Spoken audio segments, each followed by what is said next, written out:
ओम ग्राम grim ग्रोम सह गुरुवे नमः। सत्य सनातन धर्म यूट्यूब चैनल पर आप सभी का स्वागत है। आइए सुनते हैं बृहस्पतिवार की व्रत कथा। सबसे पहले भगवान विष्णु के सामने पूजा की सामग्री रखें या केले के वृक्ष के सामने आप पूजा की सामग्री रखें। पहले संकल्प करें कि हे भगवान विष्णु, हे बृहस्पति देव, हमारे जीवन में कभी कोई कष्ट न आए, हमारे ऊपर सदा ही अपनी कृपा दृष्टि बनाए रखें। इस प्रकार से पहले संकल्प करें। केले के वृक्ष के सामने दीपक जलाएं। ओम ग्राम ग्रीम ग्रोम सह गुरुवे नमः 11 बार बोलें। पहले गणेशाय नमः, श्री गणेशाय नमः बोले, फिर ओम ग्राम ग्रीम ग्रोम सह गुरुवे नमः, और उसके बाद में हाथ में चने की दाल लेकर के इस कथा का श्रवण करें। ध्यान रखें, कथा के बीच में आपको खड़ा नहीं होना है, कथा के बीच में बोलना नहीं है, कथा के बीच में आपको हंसना नहीं है। पूरे नियम के साथ में कथा का श्रवण करें, तभी पूजा पूर्ण मानी जाती है। बोल बृहस्पति भगवान की जय। प्राचीन समय की बात है, भारतवर्ष में एक राजा राज्य करता था। वह बड़ा प्रतापी तथा दानी था। वह नित्य प्रति मंदिर में भगवान के दर्शन करने जाता। वह ब्राह्मण और गुरु की सेवा किया करता था। उसके द्वार से कभी भी कोई भी याचक निराश होकर के लौटता नहीं था। वह प्रत्येक गुरुवार को व्रत रखता एवं पूजन करता था। हर दिन गरीबों की सहायता करता था। परंतु यह सब बातें उसकी रानी को अच्छी नहीं लगती थी। वह ना व्रत करती और ना किसी को एक भी पैसा दान में देती थी। वह राजा से भी ऐसा करने को मना किया करती थी। एक समय की बात है, राजा शिकार खेलने वन को गए हुए थे। घर पर रानी और दासी अकेली थी। उस समय गुरु भगवान बृहस्पति देव साधु का रूप धारण करके राजा के दरवाजे पर भिक्षा मांगने के लिए आए। साधु ने रानी से भिक्षा मांगी तो वह कहने लगी, हे साधु महाराज, मैं इस दान और पुण्य से तंग आ गई हूँ। इस कार्य के लिए तो मेरे पति देव ही बहुत हैं। अब आप ऐसी कृपा करें जिससे हमारा धन नष्ट हो जाए तथा मैं आराम से रह सकूं। साधु रूपी बृहस्पति देव ने कहा, हे देवी, तुम तो बड़ी विचित्र हो। संतान और धन से कभी कोई दुखी नहीं होता। इसको सभी चाहते हैं। पापी भी पुत्र और धन की इच्छा करता है। अगर तुम्हारे पास अधिक धन है तो उसको शुभ कार्यों में खर्च करो। प्याऊ लगवाओ, ब्राह्मणों को दान दो, धर्मशालाएं बनवाओ, कुआं, तालाब, बावड़ी, बाग बगीचे आदि का निर्माण कराओ तथा निर्धनों की कुंवारी कन्याओं का विवाह कराओ। साथ ही यज्ञ आदि करो। इस प्रकार के कर्मों से आपके कुल का और आपका नाम परलोक में तथा इस लोक में सभी जगह प्रसिद्ध होगा और तुम्हें स्वर्ग की प्राप्ति होगी। परंतु रानी साधु की इन बातों से खुश नहीं हुई। उसने कहा, साधु महाराज, मुझे ऐसे धन की आवश्यकता नहीं जिसको मैं अन्य लोगों को दान देती फिरूं तथा जिसको रखने और संभालने में मेरा सारा समय नष्ट हो जाए। साधु ने कहा, हे देवी, यदि तुम्हारी ऐसी इच्छा है तो जैसा मैं कहता हूँ तुम वैसा ही करना। बृहस्पतिवार को घर का आंगन गोबर से लिपना, अपने केशों को पीली मिट्टी से धोना, केशों को धोते समय स्नान करना, राजा से कहना कि वह हजामत अवश्य बनवाए। भोजन में मांस मदिरा खाना, कपड़े धोबी की यहाँ धुलने देना। इस प्रकार 7 बृहस्पतिवार करने से तुम्हारा सारा धन नष्ट हो जाएगा। यह कहकर के साधु रूपी महाराज बृहस्पति वहाँ से अंतर्ध्यान हो गए। रानी ने साधु के कहने के अनुसार 7 बृहस्पतिवार तक वैसा ही करने का विचार किया। साधु के बताए अनुसार कार्य करते हुए केवल 3 बृहस्पतिवार ही बीते थे। उसकी समस्त धन संपत्ति नष्ट हो गई। भोजन के लिए दोनों समय परिवार तरसने लगा तथा संसारिक भोगों से दुखी रहने लगा। तब राजा रानी से कहने लगा कि हे रानी, तुम यहाँ पर रहो, मैं दूसरे देश को जाता हूँ, क्योंकि यहाँ पर मुझे सभी मनुष्य जानते हैं, इसलिए मैं यहाँ कोई कार्य नहीं कर सकता। मैं परदेश जा रहा हूँ, या कोई काम धंधा करूँगा, शायद हमारे भाग्य बदल जाएं। ऐसा कहकर राजा परदेश चला गया। वह वहाँ जंगल से लकड़ी काट कर लाता और शहर में बेचता इस तरह जीवन व्यतीत करने लगा। इधर राजा के बिना रानी और दासियां दुखी रहने लगीं। किसी दिन भोजन मिलता और किसी दिन जल पी कर के रह जाती। एक समय रानी और दासी को 7 दिन बिना भोजन के व्यतीत हो गई। तो रानी ने अपनी दासी से कहा, हे दासी, यहाँ पास के नगर में मेरी बहन रहती है। वह बहुत बड़ी धनवान है। तू उसके पास जा और वहाँ से 5 सेर बेजल ले आ। कुछ समय तो गुजर हो जाएगी। दासी रानी की बहन के पास गई। रानी की बहन उस समय बृहस्पतिवार की कथा सुन रही थी। बृहस्पतिवार का दिन था। दासी रानी की बहन से कहने लगी, हे रानी, मुझे तुम्हारी बहन ने भेजा है, मुझे 5 सेर बेजर दे दो। दासी ने कई बार कहा, लेकिन रानी की बहन ने कोई उत्तर नहीं दिया, क्योंकि वह उस समय बृहस्पतिवार की कथा सुन रही थी। जब दासी को रानी की बहन से कोई उत्तर नहीं मिला तो वह बहुत दुखी हुई। उसे क्रोध भी आया। वह लौटकर रानी से बोली, हे रानी, आपकी बहन बहुत ही घमंडी है। वह छोटे लोगों से बात नहीं करती। मैंने उससे कहा तो उसने कोई उत्तर नहीं दिया। मैं वापस चले आई। रानी बोली, हे दासी, इसमें उसका कोई दोष नहीं है। जब बुरे दिन आते हैं तब कोई सहारा नहीं देता। अच्छे बुरे का पता विपत्ति में लगता है। जो ईश्वर की इच्छा होगी वही होगा। ये सब हमारे भाग्य का दोष है। उधर रानी की बहन ने सोचा कि मेरी बहन की दासी आई थी, परंतु मैं उससे नहीं बोली। इससे वह बहुत दुखी हुई होगी। अतः कथा सुन और विष्णु भगवान का पूजन समाप्त कर वह अपनी बहन के यहाँ गई और कहने लगी, हे बहन, मैं बृहस्पतिवार की व्रत कथा कर रही थी। तुम्हारी दासी हमारे घर गई थी, परंतु जब तक कथा होती है तब तक हम लोग उठते नहीं हैं और ना ही बोलते हैं, इसलिए मैं नहीं बोली। कहो दासी को क्यों भेजा था? रानी बोली, बहन, हमारे घर अनाज नहीं है। वैसे तुमसे कोई बात छुपी नहीं है। इस कारण मैंने दासी को तुम्हारे पास 5 सेर बेजल लेने के लिए भेजा था। रानी की बहन बोली, बहन देखो, बृहस्पति भगवान सबकी मनोकामना पूर्ण करते हैं। देखो, शायद तुम्हारे घर में अनाज रखा हो। यह सुनकर के दासी अंदर गई। वहाँ उसे एक गड़ा बेजर का भरा मिला। उसे बड़ी हैरानी हुई, क्योंकि उसने एक एक बर्तन देख लिया था। उसने बाहर आकर रानी को बताया। दासी अपनी रानी से कहने लगी, हे रानी, देखो, वैसे हमको जब अन्न नहीं मिलता तो हम रोज ही व्रत करते हैं। अगर इनसे व्रत की विधि और कथा पूछ ली जाए तो हम भी व्रत कर लिया करेंगे। दासी के कहने पर रानी ने अपनी बहन से बृहस्पतिवार के व्रत के बारे में पूछा। उसकी बहन ने बताया, हे रानी, बृहस्पतिवार को सूर्योदय से पूर्व उठकर स्नान करके बृहस्पतिवार का व्रत करना चाहिए, लेकिन उस दिन सिर नहीं धोना चाहिए। बृहस्पतिवार के व्रत में चने की दाल और मुनक्के से विष्णु भगवान का केले के वृक्ष की जड़ में पूजन करें तथा दीपक जलाएं।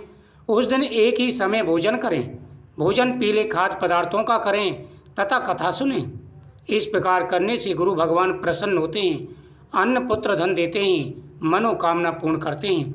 इस तरह व्रत और पूजन की विधि बताकर रानी की बहन वहाँ से चली गई। रानी और दासी दोनों ने निश्चय किया कि हे बृहस्पति देव, आप हमारी मनोकामना पूरी करें, हम आपका पूजन जरूर करेंगे। 7 दिन बाद जब बृहस्पतिवार आया तो उन्होंने व्रत रखना प्रारंभ किया। गुड़साल में जाकर के चना और गुड़ बीन लाई तथा उसकी दाल से केले की जड़ से विष्णु भगवान का पूजन किया। अब पीला भोजन कहाँ से आए? दोनों बड़ी दुखी हुई, परंतु उन्होंने व्रत किया। इस कारण बृहस्पति देव भगवान प्रसन्न थे। वे एक साधारण साधु का रूप धारण करके 2 थालों में सुंदर पीला भोजन लेकर आए और दासी को देकर बोले, हे दासी, यह भोजन तुम्हारे और रानी के लिए है, तुम दोनों भोजन करना। दासी भोजन पाकर बड़ी प्रसन्न हुई और रानी से बोली, रानी जी, भोजन कर लो। रानी को भोजन के बारे में कुछ पता नहीं था, इसलिए वह बोली, हे दासी, जा तू ही भोजन कर, क्यों व्रत में हंसी उड़ाती है? दासी बोली, एक व्यक्ति अभी भोजन दे गया है। रानी कहने लगी, वह भोजन तेरे लिए दे गया है, तू ही भोजन कर। दासी ने कहा, वह व्यक्ति हम दोनों के लिए 2 थालों में सुंदर पीला भोजन दे के गया है। दासी और रानी ने दोनों ने भगवान बृहस्पति देव को नमस्कार कर भोजन प्रारंभ किया। उसके बाद से प्रत्येक बृहस्पतिवार को गुरु भगवान का व्रत और पूजन करने लगी। बृहस्पति भगवान की कृपा से उनके पास बहुत धन हो गया, परंतु रानी फिर आलस करने लगी। दासी कहने लगी, देखो रानी, तुम पहले भी इस प्रकार आलस करती थी, हमारे सारे धन संपत्ति नष्ट हो गई थी और हमने कितना दुख पाया। इसको अच्छे कार्यों में लगाओ, इससे तुम्हारी प्रसन्नता होगी। रानी ने अच्छे कार्य करने प्रारंभ कर दिए। एक दिन रानी और दासी आपस में विचार करने लगी, न जाने राजा किस दशा में होंगे, उनकी कोई खोज खबर नहीं है। गुरु भगवान से उन्होंने प्रार्थना की और भगवान ने रात्रि में राजा को स्वप्न में कहा, हे राजन, उठ, तेरी रानी तुझे याद करती है, अब अपने देश को लौट जा। राजा प्रातःकाल उठा, जंगल से लकड़ियां काटकर लाने के लिए जंगल की ओर चल पड़ा। जंगल से गुजरते हुए वो सोचने लगा, रानी की गलती से कितने दुख भोगने पड़े। राजपाट छोड़कर मुझे जंगल में आकर रहना पड़ा। जंगल से लकड़ियां काटकर उन्हें बेचकर गुजारा करना पड़ा। उसी समय उस जंगल में बृहस्पति देव एक साधु का रूप धारण करके आए और राजा के पास आकर बोले, हे लकड़हारे, तुम इस सुनसान जंगल में किस चिंता में बैठे हो, मुझे बताओ। यह सुनकर के राजा के नेत्रों में जल भर आया और साधु की वंदना कर बोला, हे प्रभु, आप सब कुछ जानने वाले हैं। इतना कहकर राजा ने साधु को अपनी संपूर्ण कहानी सुना दी। महात्मा तो स्वभाव से ही दयालु होते हैं। वे राजा से बोले, हे राजन, तुम्हारी पत्नी ने बृहस्पति देव के प्रति अपराध किया था, जिसके कारण तुम्हारी यह दशा हुई। अब तुम किसी प्रकार की चिंता मत करना, भगवान तुम्हें पहले से अधिक धनवान करेंगे। देखो, तुम्हारी पत्नी ने बृहस्पतिवार का व्रत रखना प्रारंभ कर दिया है। अब तुम भी बृहस्पतिवार का व्रत करके चने की दाल व गुड़ से जल के लोटे में डाल करके केले का पूजन करो। फिर कथा कहो, सुनो, भगवान तुम्हारी सब मनोकामना पूरी करेंगे। साधु को प्रसन्न देख राजा बोला, हे प्रभु, मुझे लकड़ी बेचकर इतना पैसा नहीं मिलता जिससे भोजन करने के उपरांत कुछ बचा सकूं। मैंने रात्रि के समय अपनी रानी को व्याकुल देखा है। मेरे पास कोई साधन नहीं जिससे समाचार जान सकूं, और फिर मैं कौन सी कहानी कहूं, यह मुझे नहीं पता है। साधु ने कहा, हे राजन, तुम किसी प्रकार की चिंता मत करो। बृहस्पतिवार के दिन तुम रोजाना की तरह लकड़ियां लेकर शहर को जाओ। तुम्हें रोज से दूना धन प्राप्त होगा, जिससे तुम भलीभांति भोजन कर लोगे और बृहस्पति देव की पूजा का सामान भी आ जाएगा। और कथा इस प्रकार से है, ध्यान से सुनो। प्राचीन काल में एक बहुत ही निर्धन ब्राह्मण था। उसके कोई संतान नहीं थी। वह नित्य पूजा पाठ किया करता था, परंतु उसकी रानी बहुत ही मलिनता के साथ रहती थी। यानी उसकी जो स्त्री थी वह मलिनता के साथ रहती थी। ब्राह्मण बहुत समझाते, लेकिन उसके कुछ पल्ले नहीं पड़ता था। वह पूजा पाठ नहीं करती, दरिद्रता के साथ रहती थी। कुछ समय के बाद में उस ब्राह्मण के घर एक सुंदर कन्या ने जन्म लिया। कन्या बहुत ही भाग्यशाली थी। जैसे कन्या ने जन्म लिया, ब्राह्मण के दिन फिरने लगे। कन्या अपने पिता को देख करके विष्णु भगवान का पूजन करने लगी। वह भी प्रत्येक गुरुवार को व्रत करती, कथा पढ़ती और पाठशाला जाती तो अपनी मुट्ठी में जौ भरकर ले जाती, पाठशाला के मार्ग में डालती जाती थी। क्योंकि जब वह पाठशाला से लौटती तो जब तक वह जौ सोने की हो जाती थी, सोने की उन जौं को लेकर के वह आती और अपने घर में सूप से उनको साफ करती। एक दिन बालिका सूप में सोने के जौ को पटक के साफ कर रही थी। उसके पिता ने कहा, बेटी, सोने के जौ को पटकने के लिए सोने का ही सूप होना चाहिए, तभी अच्छा रहेगा। बेटी ने बृहस्पति देव से प्रार्थना की, हे प्रभु, यदि मैंने सच्चे मन से पूजा की है तो मेरे लिए सोने का सूप दे दो। बृहस्पति देव ने उसकी प्रार्थना स्वीकार कर ली। वह रास्ते से लौट रही थी पाठशाला से, तो रास्ते में सोने का सूप मिला। उसे ले आई और उससे जौ साफ करने लगी, परंतु उसकी माँ का वही ढंग रहा। एक दिन बालिका सूप में सोने के जौ को पटक के साफ कर रही थी। उस समय शहर का राजपुत्र वहाँ होकर के निकल रहा था। कन्या के रूप और रंग को देख कर के मोहित हो गया, खटपाटी लेकर के लेट गया। राजा ने पूछा कि बेटा, किसने तुम्हारा अपमान किया है? मैं वही कार्य करूँगा जिससे तुम्हें प्रसन्नता हो। उसने कहा, पिताजी, किसी ने मेरा अपमान नहीं किया है, लेकिन मैं उस लड़की से विवाह करना चाहता हूँ जो सोने के सूप में सोने के जौं को फटक के साफ कर रही थी।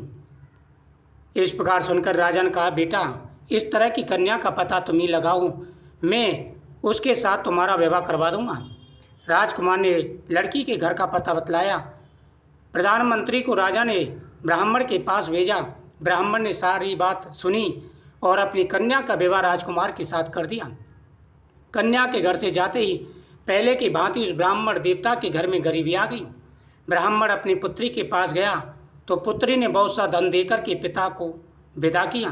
कुछ समय सुखपूर्वक व्यतीत हुआ, फिर वही हाल हो गया।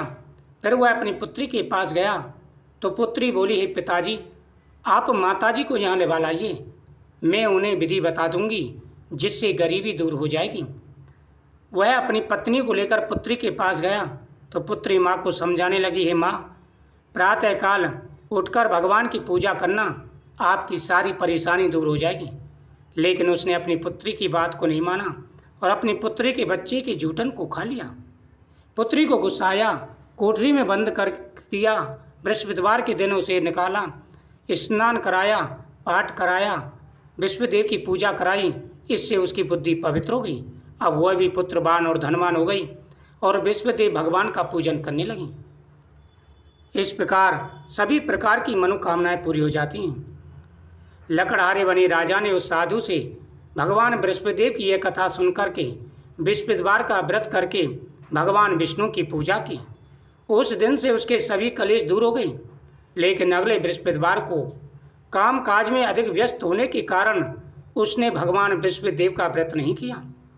भगवान बृहस्पतिदेव लकड़हारे से क्रोधित हो गए और उसे भूल की सजा दी।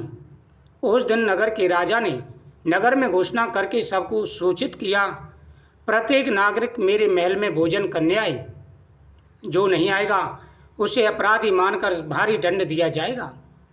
लकड़हारा बने राजा ने उस नगर के राजा की घोषणा तो सुनी, लेकिन जंगल से लकड़ी काट कर लाने में, उन्हें बेचने में देर हो जाने के कारण वह समय पर महल में भोजन करने नहीं जा सका।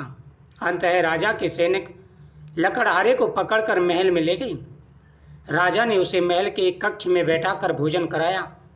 उस कक्ष में एक खूंटी पर रानी का सोने का हार लटका हुआ था। लकड़हारा अकेला उस कक्ष में भोजन कर रहा था। तभी उसने एक आश्चर्यजनक घटना घटती देखी। उसके देखते ही देखते खूंटी हार को निगल गई। थोड़ी देर बाद राजा ने हार को गायब देखा तो लकड़हारे को कारागार में डलवा दिया। लकड़हारा मनी मन अपने भाग्य को कोसने लगा। तभी उसे जंगल में मिले साधु का स्मरण हो आया। थोड़ी देर में भगवान बृहस्पतिदेव सन्यासी के रूप में उसके सामने प्रकट हुए और कहा, ये लकड़हारे, तूने बृहस्पतिदेव की पूजा नहीं करी, इस कारण तुझे कष्ट हुआ है। लेकिन अब चिंता मत करना, बृहस्पतिवार के दिन जेल खाने के दरवाजे पर तुम्हें पैसे पड़े मिलेंगे, उनसे बृहस्पतिदेव की पूजा करना, तुम्हारे सारे कष्ट दूर हो जाएंगे। उसे दरवाजे पर 4 पैसे पड़े मिले। उसने सामान मंगा करके कथा कही तो बृहस्पतिदेव ने उसी रात्रि को राजा को स्वप्न में दर्शन देकर कहा, ये राजन, तुमने जिस आदमी को जेल खाने में बंद कर दिया है वह निर्दोष है, उसे छोड़ देना, नहीं तो तुम्हारा सब कुछ नष्ट हो जाएगा। प्रातःकाल राजा ने खूंटी पर हार देखा और लकड़हारे को बुलाकर उसे वहाँ से रिहा कर दिया। लकड़हारा राजा अपने नगर के निकट पहुँचा तो राजा ने देखा कि उसके नगर में पहले से अधिक बाग, तालाब, कुएं, धर्मशाला आदि बन गई। राजा ने पूछा, ये सब किसका है? तो नगर के लोग कहने लगे, ये दासी और रानी का है, रानी ने बनवाया है। तो राजा को आश्चर्य हुआ और क्रोध भी आया। जब रानी ने खबर सुनी तो दासी को दरवाजे पर खड़ा कर दिया। दासी राजा को साथ लेवा लाई तो राजा ने तलवार निकाली और पूछने लगा, ये धन तुम्हें कैसे प्राप्त हुआ है? उन्होंने कहा, यह सब बृहस्पति भगवान की कृपा से प्राप्त हुआ है। राजा ने निश्चय किया, 7 दिन के बाद तो सभी बृहस्पतिवार का पूजन करते हैं, मैं रोजाना व्रत किया करूँगा। हर समय राजा के दुपट्टे में चने की दाल बंधी रहती। एक दिन राजा ने विचार किया, चलो अपनी बहन के यहाँ हुआ में। इस तरह निश्चय कर राजा घोड़े पर सवार होकर बहन से मिलने चल दिया। वह जा रहा था, रास्ते में कुछ आदमी मुर्दे को लिए जा रहे थे। उन्हें रोककर कहने लगा, भैया तुम मेरी बृहस्पतिवार की कथा सुन लो। वह बोलो, हमारा तो आदमी मर गया है और इसको अपनी कथा की पढ़ी है। लेकिन कुछ बुजुर्ग व्यक्ति कहने लगे, भाई भगवान का नाम ही तो है, कहो हम चलते चलते तुम्हारी कथा भी सुनेंगे। राजा ने दाल निकाली और कथा कहने लगा। कथा आधी हुई कि मुर्दा हिलने लगा और समाप्त होते ही राम राम कह के खड़ा हो गया। आगे किसान खेत में हल चलाता मिला, उससे बोला भैया तुम मेरी बृहस्पतिवार की कथा सुन लो। किसान बोला जब तक मैं तेरी कथा सुनूंगा 4 हरैया जोत लूँगा, जा अपनी कथा किसी और को सुनाना। उसके हद जैसे ही राजा आगे बढ़ा, उसके बैल पछाड़ खाकर गिर गए और उसके पेट में भी, किसान के पेट में भी दर्द होने लगा। उस समय उसकी माँ रोटी लेकर के आई और बेटे से सवाल पूछा तो बेटे ने सभी हल कह दिया। बुढ़िया दौड़ी दौड़ी घुड़सवार के पास गई और कहने लगी मैं तुम्हारी कथा सुनूंगी, मेरे खेत पर कहना। राजा ने बुढ़िया खेत पर जाकर कथा कही, जिसको सुनकर उसका लड़का ठीक हो गया और बैल भी खड़े हो गए। राजा अपने बहन के घर पहुंचा। बहन ने भाई की खूब मेहमानी की। दूसरे दिन राजा जगा तो देखने लगा सब लोग भोजन कर रहे हैं। राजा ने अपनी बहन से कहा ऐसा कोई मनुष्य है जिसने भोजन नहीं किया हो, मेरी बृहस्पतिवार की कथा सुन ले। बहन बोली भैया यह देश ऐसा ही है, पहले यहाँ लोग भोजन करते हैं, बाद में अन्य कार्य करते हैं। अगर कोई पड़ोस में हो तो देखा हूँ, लेकिन उसे कोई ऐसा व्यक्ति नहीं मिला जिसने भोजन ना किया हो। अंत में वह कुमार के घर गई जिसका लड़का 7 दिन से बीमार था, किसी ने भोजन नहीं किया। उसने भाई की कथा सुनने के लिए कहा तो वह तैयार हो गए। राजा ने जाकर के कथा कही, जिनको सुनकर के उनका लड़का ठीक हो गया। अब तो राजा की प्रशंसा होने लगी। राजा ने अपनी बहन से कहा बहन देखो हम अपने घर के जाएंगे, तुम भी बच्चों के साथ चलो। राजा की बहन ने अपने सास से कहा। सास बोली चले जा, लेकिन बच्चों को मत ले जाना, क्योंकि तेरे भाई और भाभी दोनों निर्वंशी हैं। बहन बोली भैया मैं तो चलूँगी, कोई बालक नहीं जाएगा।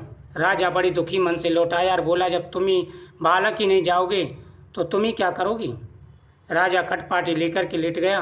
रानी बोली कि स्वामी क्या बात है। राजा बोला कि हम निर्वंशी राजा हैं, हमारा मुंह देखने का धर्म नहीं है। रानी बोली कि प्रभु बृहस्पति देव ने हमें सब कुछ दिया है तो संतान भी देंगे।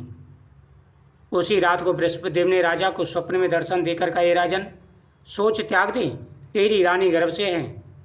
राजा को बड़ी प्रसन्नता हुई। कुछ समय के बाद में राजा के 2 पुत्र पैदा हुए। राजा कहने लगा रानी देखो बृहस्पति देव ने की कृपा से हमें संतान की प्राप्ति हुई है, लेकिन मेरी बहन आवे तुम उससे कुछ मत कहना, क्योंकि स्त्री बिना खाए रह सकती है, बिना कहीं नहीं रह सकती। जब राजा की बहन ने शुभ समाचार सुना तो बधाई लेकर भाई के आई। तभी रानी ने कहा घोड़ा चढ़कर नहीं आई, गधा चढ़ी आई। राजा की बहन बोली भाभी मैं इस प्रकार न कहती, तुम्हें औलाद कैसे मिलती। बृहस्पति देव ऐसे ही हैं, जैसे जिसके मन में कामना हो सभी की पूर्ण करते हैं। जो सद्भावना पूर्वक बृहस्पतिवार का व्रत रखता है, कथा पढ़ता है, सुनता है, दूसरों को सुनाता है, बृहस्पति देव उसकी सभी मनोकामनाएं पूरी करते हैं। बोल बृहस्पति देव भगवान की जय। कथा सुनने के बाद में भगवान बृहस्पति देव की आरती करें। जय बृहस्पति देवा स्वामी जय बृहस्पति देवा, चने चने भोगे लगाऊं कदले फल मेवा। ओम जय बृहस्पति देवा तुम पूर्ण परमात्मा, तुम्हें अंतर्यामी, जगत पिता जगदीश्वर तुम सबके स्वामी। ओम जय बृहस्पति देवा चरणामृत निज निर्मल, सब पातक हरता, सकल मनोरथ दायक कृपा करो भरता। ओम जय बृहस्पति देवा तन मन धन अर्पण कर, जो जन शरण पड़े, प्रभु प्रगटे होकर आकर द्वार खड़े। ओम जय बृहस्पति देवा दीन दयाल दयानिधि, भगतन हितकारी, पापे दोष सबे हरता, भवबंधन हारी। ओम जय बृहस्पति देवा सकल मनोरथ दायक, सब संशय टारी, विषय विकार मिटाओ, संतन सुखकारी। ओम जय बृहस्पति देवा जो कोई आरती तेरी, प्रेम सहित गावे, जेठानन आनंद सो निश्चय फल पावे।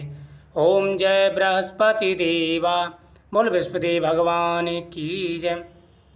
अच्युतं केशवं श्रीराम नारायणं कृष्णामोदरं शिवासदेवं भजे श्रीधवं माधवं गोपकावल्लभं जानकीनायकं श्रीरामचन्द्रं भजे।